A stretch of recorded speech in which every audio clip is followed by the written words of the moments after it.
closure of schools around this country, make no mistake, would be severe. What do I mean by severe?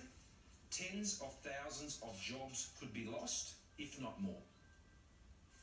The impact on the availability of health workers, a 30% impact on the availability of health workers is our advice. That will put people's lives at risk. So let's keep our heads as parents when it comes to this. Let's do the right thing by the country and by each other and follow the proper advice.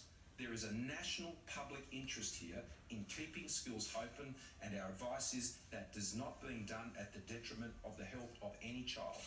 If that was different, then obviously, and if that became different, then premiers and chief ministers and I would certainly come to a different view.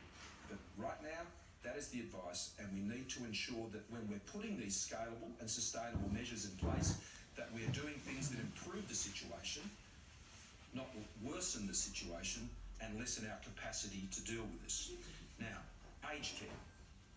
Some very sensible recommendations, and I know these will be difficult. Having been through this experience in my own family recently, I know this could be very difficult for families. The following visitors and staff, including visiting workers, will not be permitted to enter an aged care facility. Obviously, those who have returned from overseas in the last 14 days. Those who have been in contact with a confirmed case of COVID-19 in the last 14 days. Those with fever or symptoms or acute respiratory infection symptoms. Those who have not been vaccinated against influenza after the 1st of May. The facility must also implement the following measures for restricting visits and visitors to reduce the risk of transmission to residents. Limiting visits to a short duration. Limiting visits to a maximum of 2 visitors at one time per day. These may be immediate social supports, family members, close friends, or professional service or advocacy workers.